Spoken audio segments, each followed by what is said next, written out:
नमस्कार, welcome to my channel create simple and easy. आपल्याला आपलं घर सुंदर, साफ, नीटनेटकं दिसत असलं तरी घरामध्ये अशा काही जागा किंवा कॉर्नर असतात की ते मोस्टली इग्नोर किंवा दुर्लक्षित होतात. बऱ्याचदा आपलं तिथे लक्षसुद्धा जात नाही, म्हणूनच त्याची क्लिनिंग करायची राहून जाते. तर आज मी अशाच इग्नोर झालेल्या भागांची क्लिनिंग करणार आहे आणि तुमच्यासोबत सुद्धा शेअर करणार आहे. So let's get started.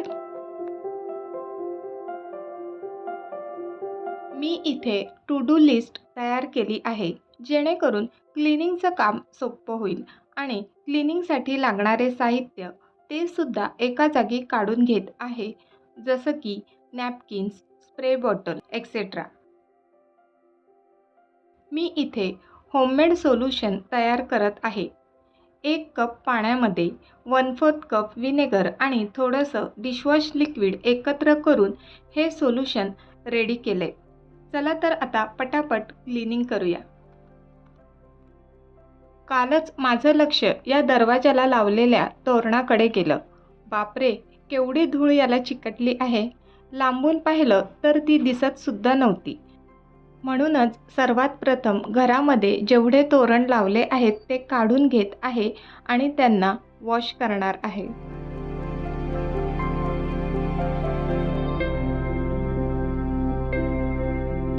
आजकाल फॅब्रिकचे तोरण ट्रेंडी आहेत, परंतु आपले पारंपरिक लोकरीचे तोरण जर ब्रशने घासले किंवा वॉशिंग मशीनमध्ये धुतले तर अर्थात लवकर खराब होणार आहेत. म्हणून मी नेहमी पाण्यामध्ये शॅम्पू किंवा कपडे धुण्याची पावडर घालून ते पाणी मिक्स करते आणि त्यामध्ये थोडा वेळ भिजत ठेवते. नंतर हातानेच रब करून ते क्लीन करते. तोरण पाण्यात भिजेपर्यंत दुसऱ्या भागाची क्लिनिंग करणार आहे. दरवाजांच्या बिजागऱ्या लावलेल्या असतात त्या कॉर्नरला सुद्धा धूळ साचून राहते. त्यामध्ये बाथरूम, वॉर्डरोबचे दरवाजे सुद्धा येतात. सर्वात जास्त धूळ तिथेच साचते बहुतेक. कॅमेऱ्यामध्ये एवढी धूळ दिसत नाही, पण खूपच धूळ आहे. फर्स्ट मी ब्रश घेतला आहे आणि त्याने कॉर्नरमधील सगळी धूळ काढून घेत आहे. त्यानंतर एका नॅपकिनवर मी जे सोल्युशन तयार केलं आहे त्याचं स्प्रे केला आहे आणि त्याने सुद्धा पुन्हा एकदा पुसून घेत आहे, म्हणजे जी काही उरलेली धूळ असेल ती सुद्धा क्लीन होईल. अशाच प्रकारे प्रत्येक दरवाजाच्या कॉर्नरची धूळ क्लीन करणार आहे. इथे मी ब्रशने धूळ क्लीन नाही करत, नाहीतर सगळी कपड्यांवर उडेल, तर फक्त नॅपकिनने तो कॉर्नर पुसून घेत आहे.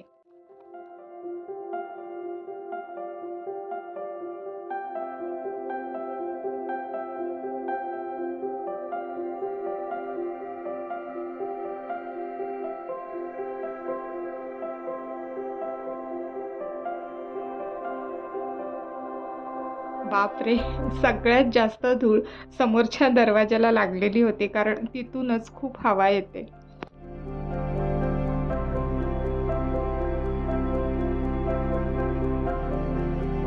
आणि फायनली सगळ्या दरवाजाचे कॉर्नर क्लीन झालेले आहेत.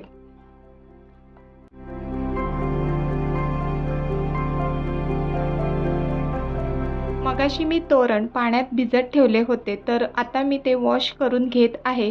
ह्या पाण्यामधून काढल्यानंतर पुन्हा एकदा चांगल्या पाण्यामधून धुवून घेणार आहे.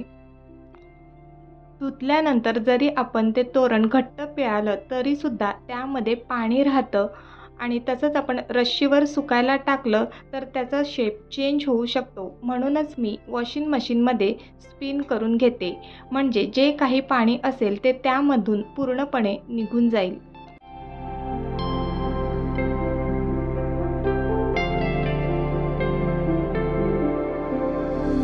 आणि स्पिन केल्यानंतर सुद्धा मी रश्शीवर न टाकता इथेच असे व्यवस्थित पसरवून ठेवणार आहे, म्हणजे त्याचा शेप चेंज होणार नाही आणि व्यवस्थित राहते.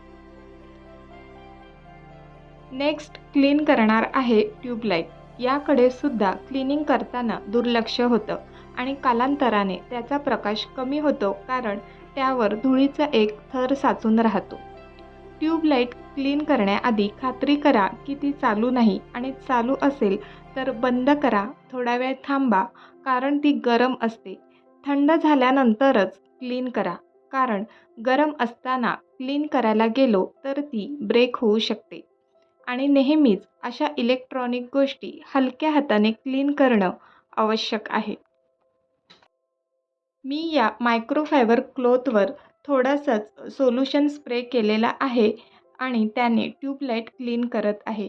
जास्त पाण्याचा सुद्धा स्प्रे करू नका, कारण त्या इलेक्ट्रॉनिक वस्तू आहेत.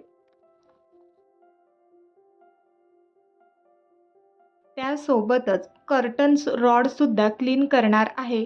आपण कर्टन्स हे 3 महिन्यातनं किंवा 6 महिन्यातनं एकदा चेंज करतो. त्यामुळे वरती क्लिनिंग करायला सुद्धा जात नाही.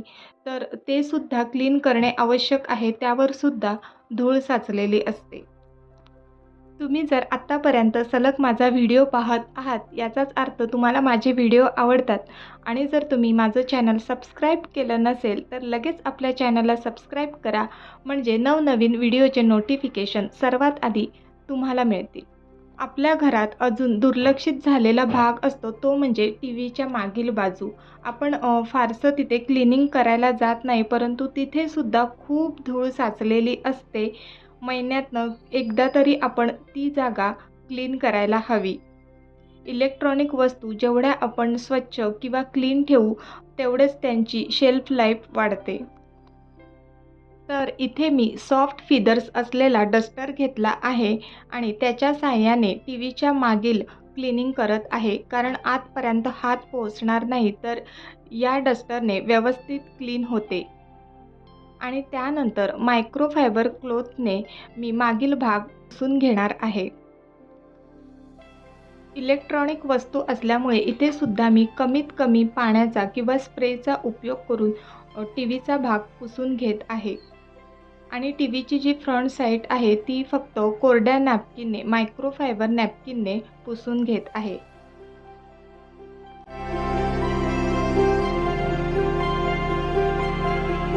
आणि हा खूप सॉफ्ट ब्रिसल असलेला छोटासा ब्रश आहे. तर याने टी व्हीचे जे काही कॉर्नर आहे त्यामध्ये सुद्धा खूप धूळ साचून राहते, तर ती याने व्यवस्थित निघते. याची लिंक मी डिस्क्रिप्शन बॉक्समध्ये देईन, तुम्ही नक्की चेक करा.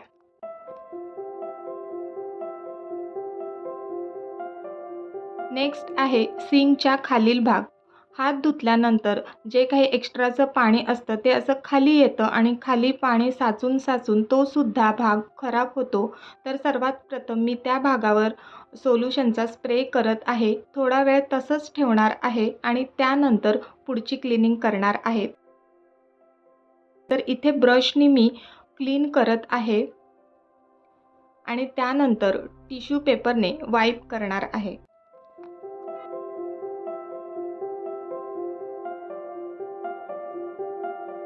And it's done. आपण डेली लादी पुसतो, पण हे लादीचे जे कॉर्नर असतात तिथे असं पाणी साठून ते सुद्धा धूळ आल्यामुळे खराब होतात, किंवा 2 लाद्यांमधला जो गॅप असतो तिथे सुद्धा धूळ साचून काळपटपणा आलेला असतो. तर सर्वात प्रथम मी बेकिंग सोडा त्या कॉर्नरला किंवा त्या गॅपमध्ये टाकून घेतलेला आहे आणि त्यावर पाण्याचा स्प्रे केला आहे. थोडा वेळ तसंच ठेवणार आहे आणि त्यानंतर ब्रशने क्लीन करून घेत आहे. बेकिंग सोडा टाकायचा नसेल तर साधी कपडे धुण्याची पावडर घ्या, ती तिथे टाका, थोडा वेळ ठेवा आणि त्यानंतर क्लीन करा.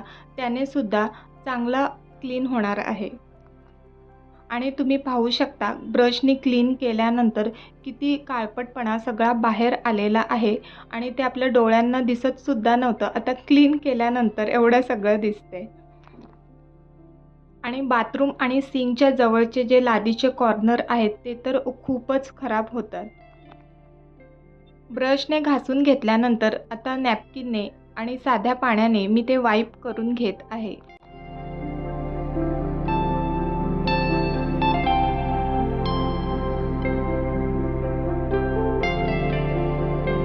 आणि आता खरंच खूप फरक जाणवत आहे. लादी खूपच आधीपेक्षा स्वच्छ दिसत आहे.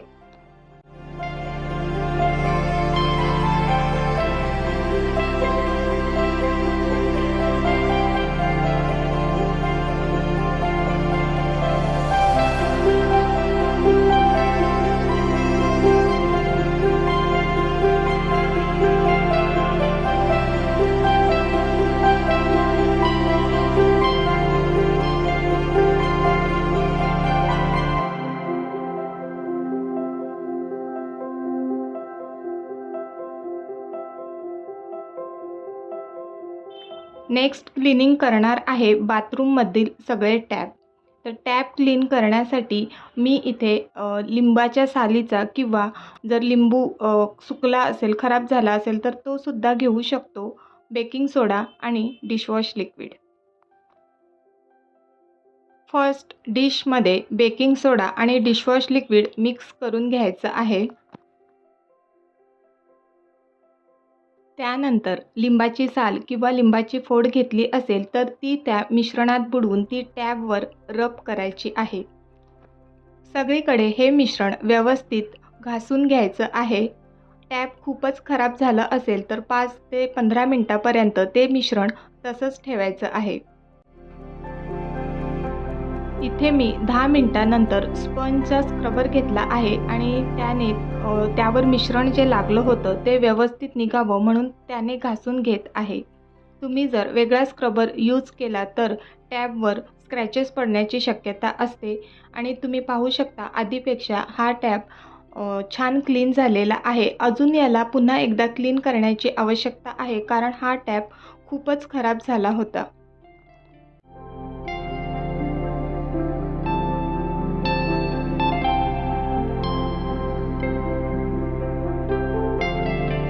टू डू लिस्टप्रमाणे माझी आता शेवटची क्लिनिंग राहिली आहे, ती म्हणजे फोटो फ्रेम असतात त्याच्या मागील भागाची क्लिनिंग. जेव्हा मी वीकली क्लिनिंग करते तेव्हा सगळ्या फोटो फ्रेम पुसतेच, परंतु त्याच्या मागील बाजूची क्लिनिंग करायची राहून जाते, तर तीच क्लिनिंग मी आज करणार आहे.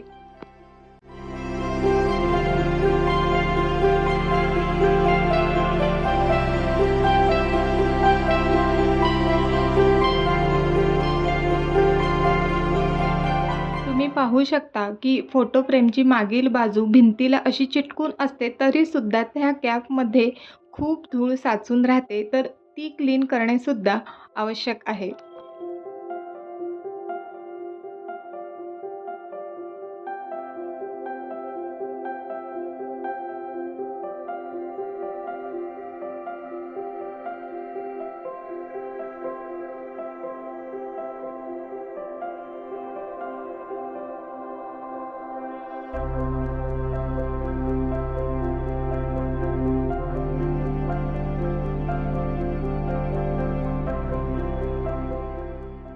फायनली मी जेवढ्या भागाची क्लिनिंग करण्याची ठरवली होती, तर आजचा टास्क कंप्लीट झालेला आहे. तर आजचा हा तुम्हाला व्हिडिओ कसा वाटला मला कमेंट बॉक्समध्ये नक्की सांगा. व्हिडिओ आवडला तर लाईक, शेअर आणि सबस्क्राईब करा. पुन्हा भेटूया पुढील व्हिडिओमध्ये. तोपर्यंत बाय बाय.